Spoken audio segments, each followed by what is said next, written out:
Hi everyone, and welcome back to our strength training for cyclists series. If you missed the first couple of videos, there's a link to the playlist popping up now. Be sure to check it out and make sure you subscribe and hit the bell icon to keep up to date with more from us. When it comes to strength training, you'll often hear two phrases, the core and the posterior chain. Now, the posterior chain generally refers to the hamstrings, the glutes and the lats, basically your backside. While the core is a word that has really become a stand-in description for your stomach or six-pack, working on the back and midsection might seem like a good idea to balance out all that pedaling we do. But to make sure our muscles are working together to produce movement on the bike, we need to change the way we look at things. Instead of thinking of the core as your stomach, we need to look at it as everything between your neck, elbows and knees, as all of these muscles work together to produce movement. In the same way, traditional posterior chain work has you strengthening in a straightforward facing motion.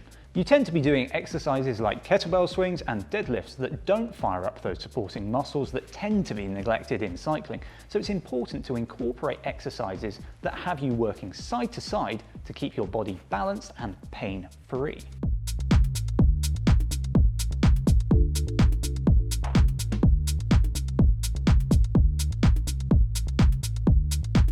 There are 7 exercises in this video that will get you working in ways that you don't on the bike, and that will keep your muscles and joints moving far better.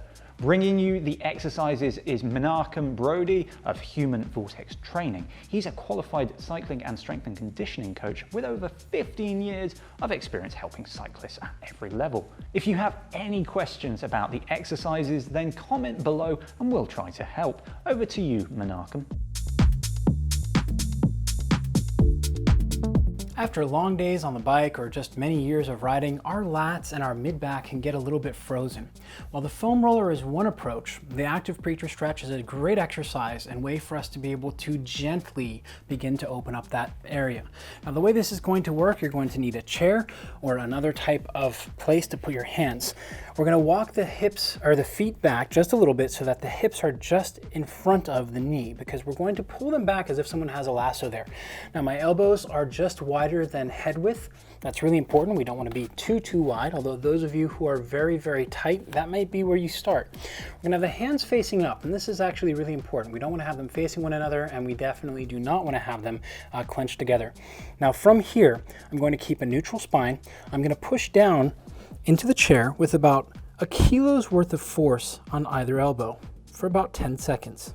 And while I'm doing that, pushing with 1 kilo worth of force on either elbow. Doing more does nothing for the exercise, it actually takes away. So 10 seconds, I'm just relaxing my hips back. At the end of 10 seconds, I'm going to relax everything, take a deep breath in through the nose. And as I breathe out, I'm sinking down with my back and back with my hips very gently.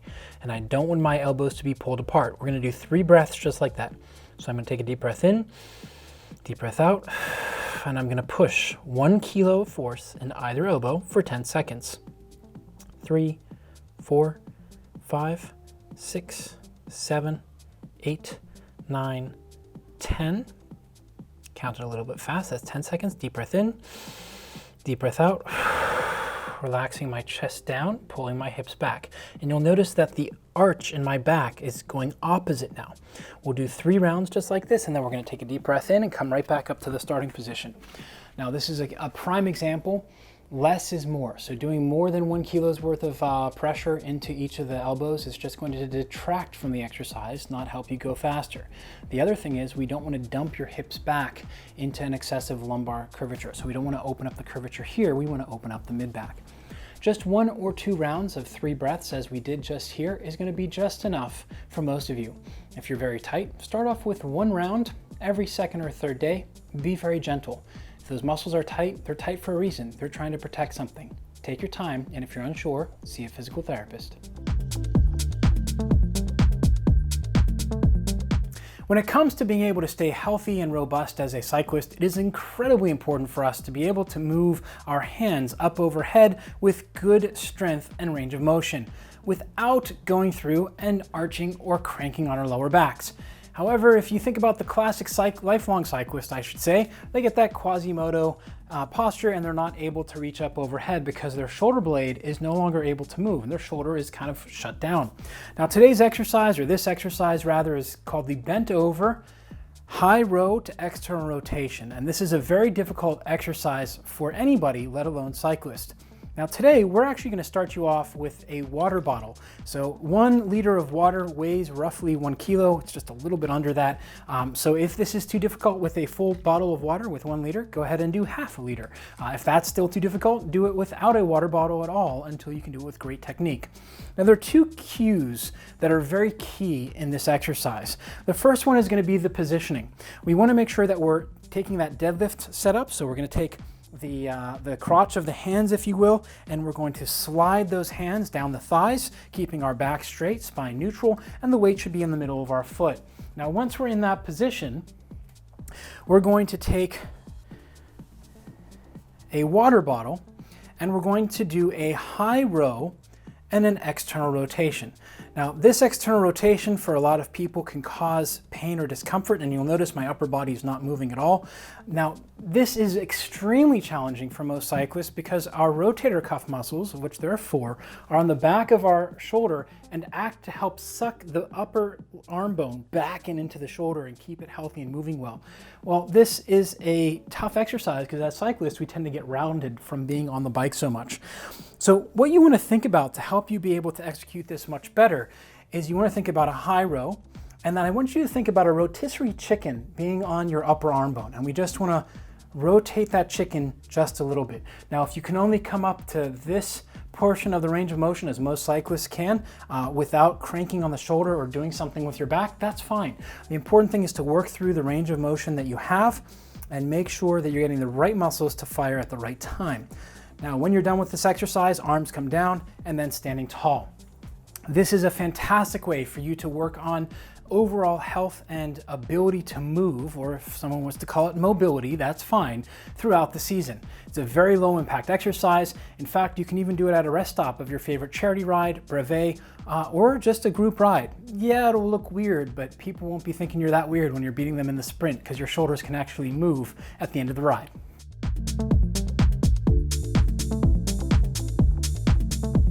Many of us like to think about foam rolling and stretching out our tensor fasciae latae, our quadriceps, and even our back. But there's actually an exercise called the Brettzel that can help you be able to learn how to breathe better, open up your mid back and chest, as well as learn how to fire those mid and lower traps and rhomboids. Let's take a look at how to do it. We're going to start off on the ground. We're going to have ourselves laying nice and neutral with one leg bent. From here, we're going to take that leg into 90 degrees, keeping the toes flexed. This is very important. We're going to roll over onto our side, leaving the back shoulder back and down, and the top leg is going to come down to the floor if you can. Now you'll notice my hand is on top of my leg here. We can also do this from the bottom. From here, if possible, I'm going to reach back and try and grab my back leg. Now I have the flexibility to do this. A lot of cyclists don't. If that's you, you can wrap a towel around your back leg and then you can pull from there, but don't get too aggressive. We're not looking to jack that leg all the way back and pull on that shoulder. We're gonna hold nice and neutral. And then from here, you can have your head on a yoga block or a pillow if you like. We're going to breathe. I'm gonna put my hand on the top because I want a little bit more of a glute stretch. We're gonna keep the foot relaxed, toes pointing up. I'm gonna take a deep breath in into the front of my top shoulder. And then I'm actively going to breathe out through the mouth. So I'm pushing that air out and thinking about pulling from the middle of my back, the muscle on the back, bottom of my shoulder blade. We're gonna do 4 breaths. And you'll notice each breath, I'm not coming back forward, but I'm staying in that back position, keeping that bottom shoulder relaxed. Again, breathing into that shoulder. Actively pulling back. At the end of your 4th or 5th breath, pause, take 1 breath in the end position, relaxing everything. Passive breath out, and then 1 deep breath in to come back to the beginning position. From here, we would switch sides and then go through the other side. Now, if you have any type of lower back pain or neck pain or discomfort, I'd say not a good exercise for you. Talk to your physical therapist or doctor and see what they say. When it comes to core, a lot of us tend to think about the stomach, but in fact, the core is everything between your knees, your elbows, and your neck. All of these muscles need to fire together in order to keep proximal stiffness, or stiffness in through the spine, the rib cage, and pelvis, in order to get distal motion out at the hands or the feet. The next exercise, we're going to need a chair to help us be able to activate our adductors. Now, the next exercise here is called a Copenhagen adductor.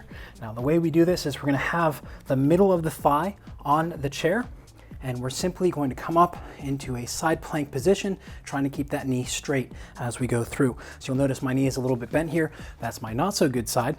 But as we go through this, ideally what we'd like to have, and we can also adjust here and make it a little bit easier, that's going to be better. We're going to come up, forward. That's it. That's what we're looking for. A nice straight plank. So my hips aren't back, my hips aren't forward. I'm staying nice and solid. And then down. Now, if it's uncomfortable there, you can also do it on the hand. Only if you really need to. That'll make it a little bit less stressful on through the shoulders. Don't go overboard with this. A lot of cyclists have very tight adductors. 3 to 5 seconds like that, 2 or 3 sets is going to be plenty. Wait 2 or 3 days, see how you feel. I also wouldn't do these the day before you have any big climbing planned. When it comes to developing power, a lot of us like to think about linear, but we already get so much of that on the bike. The exercise we're about to do is called a Heiden with a stick. The stick is being able to stick the landing, hold balance, and absorb that force, a very crucial component of this exercise. Now, we don't have a lot of space here because, well, Corona. We're back in lockdown, just like you are here at road.cc. And what we're going to do is we're going to start off on the right side. Now, you notice I have a chair behind me, so I need to be cognizant of that. Now, from here, I'm just going to come down, keeping a nice quarter squat position, my hands, and I'm going to try and push across and stick the landing. Now, notice my back foot touched on the ground just a little bit. That's because I was off balance. Not a great representation of a good rep, but that's how most of us are going to start. What we're looking for is to push off laterally. We would like to get a nice full extension in through that foot, a twist, and then landing on the opposite leg. So let's take a look at what a good repetition would look like. So we're going to start here, standing tall, going to come down, and then I'm going to use my hands. Boom. Woo! So you'll notice I'm losing it just a little bit. The yoga mat's not as steady on the ground as it needs to be, and that's a reminder to be very careful how you do these exercises and where you're doing them. So if you have some type of rubber floor or something that can go under that, that will probably help. Let's go from this side. Push. Woo! That was better. Now you'll notice as I came down, I was able to absorb, keep myself from rocking to one side, and able to absorb everything in through my glutes and hamstrings. This is a very challenging exercise, and what that means is most of us, well, we're cyclists, we like a challenge. Why else, or who else would go up Alpe d'Huez, and let alone twice? Why would we do that? We like challenges. So important to note that the execution and how you do this movement is more important than going time after time after time. Doing this more repetitions is not going to help you. So one more time, we're gonna start here, push. Woo, that was a bad rep because I was too worried about going and losing my balance. It's an exercise that takes a little bit of time. We've got to end it on a good rep, right? Boom, boom. There we go. So if you want to do one extra rep like I just did, that's okay. But don't do 3, 4, 5, 6. Try and end on a good rep, but if not, next week we're going to get a little bit better. Hey, I'm getting bored with planks or I'm not really seeing results. What's something else I can do? This is the exercise for you.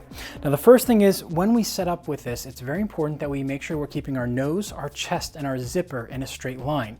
Nose, chest, and zipper. Why do we say that? Because it's memorable. So CrossFit, that's what I used to coach. Now, if this is too low for you, where you come down to pick the kettlebell up and you have to round your back, then what we'll do is we'll just simply deadlift the kettlebell up in both hands and then shift it over to one and rotate. How you pick up the kettlebell and put it down is very important. So let's take a look at nose, chest, and zipper. Now you'll notice my hips have to shift just a little bit in order to get that. As long as you're not going all the way out to one side, we're okay. So we're gonna start off with the kettlebell on the outside of whichever working side. Well, we've already done that side. So we're gonna switch. It's a light kettlebell, but usually you'll wanna walk around to the other side. So I'm gonna start here. I'm gonna hinge back, chest is up. I'm gonna crush the handle. I'm coming down, crushing the handle, nose, chest, zipper, shoulder blade back, stand. So you'll notice the kettlebell is out to my side just a little bit and I need to straighten my elbow. Now this is normal for most of us. It's not gonna be something where we can pick up and get great position. When we come up, we're tending to round our shoulders forward. We need to bring that shoulder blade back and down and keep the ribs active. Now from there, you're gonna feel the lat fire, the opposite oblique.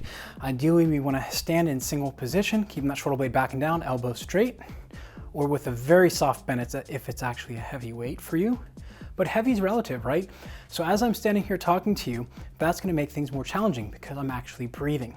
The same muscles that provide stability in through the back and spine and the entire core, and the core is everything between your neck, your elbows, and your knees, I have to work even harder because those muscles are now being used.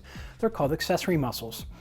Now, once it starts to get difficult, I can take that hand out to 45 degrees and crush something in that opposite hand, pulling that shoulder blade back and down. This is an old, what's it called? It's an old, can't even think of the competition, strongman competition. You see them walking like this with big heavy buckets. And notice my shoulder wants to roll forward, but I'm not letting it. And I'm also not flaring my ribs. Now that's about enough for today. I'm already starting to sweat just a little bit just from holding that, about 45 seconds. This is a lightweight for me, about 12 kilos. Usually I'll do this with 24, 28 if I'm having a good day. I've done it with as much as 60 kilos. Not recently, but that's during that time of the strength training stage of year that it is appropriate. When it comes to planking, a lot of us tend to think that more is, well, better. Unfortunately, that is not the case, as what happens as we fatigue oftentimes is that different muscles will take over. We make micro adjustments or macro adjustments to the positioning of the joints, which completely changes how the muscles are going to fire. The side plank endurance style is a little bit of a misnomer if you don't understand the physiology. What we're going to do is we're going to do shorter side planks with maximal muscular contraction and then short rest periods in between, going back and forth through a maximal contraction, holding that plank and firing everything as hard as we can to relaxing on the ground. The way we're going to do this is we're going to set up again with the top foot forward. Remember, this is how the side plank is actually designed to be executed as it gets the inner thigh, the glutes, the obliques, and the transverse sling that comes across the body to be able to fire. Now from here, we're going to brace the midsection before we ever come up. We want to keep a nice neutral spine. We're going to come up for 7 seconds, pushing into the ground as hard as we can. 3, 2, 1, and then down, keeping that neutral spine. 3, 2, 1, up. We're going to rest for 3 seconds and then back up for 7, 6, 5, 4, 3, 2, 1, 3, 2, 1, up, 7, 6, 5, 4, 3, 2, 1, down, 3, 2, 1, up, 1, 2, 3, 4, 5, 6, 7, I was counting too fast, and done. Doing the side planks in this fashion is going to greatly challenge, and you're going to find the weak points. For me, I can feel my quadratus lumborum, small muscle or medium muscle in the back, firing up just a little bit as my obliques began to fatigue. Fantastic exercise when done properly. Again, we want to have a straight line from the back leg, ankle, knee, hip, shoulder, ear. Thanks, Menachem. Try adding these exercises into your routine. You can do that either as a dynamic warm-up or as a complement to traditional lifting, such as bench presses, squats, and deadlifts. You'll find they can help you to build resilience, better movement, and power. While they look simple, it's not easy to do correctly, so they'll take plenty of practice, but it's worth it. Adding them to your post-ride cooldown or to your strength sessions can help to injury-proof your body and unlock better performance on and off the bike. Well, we hope that you enjoyed this video. In the next one, we'll be looking more closely at strength training for general performance versus strength training for cycling performance, with some exercises for you to properly nail down. Don't forget to like and subscribe to road.cc and check out the Strength Training for Cyclists playlist for more videos like this one. Cheers for watching.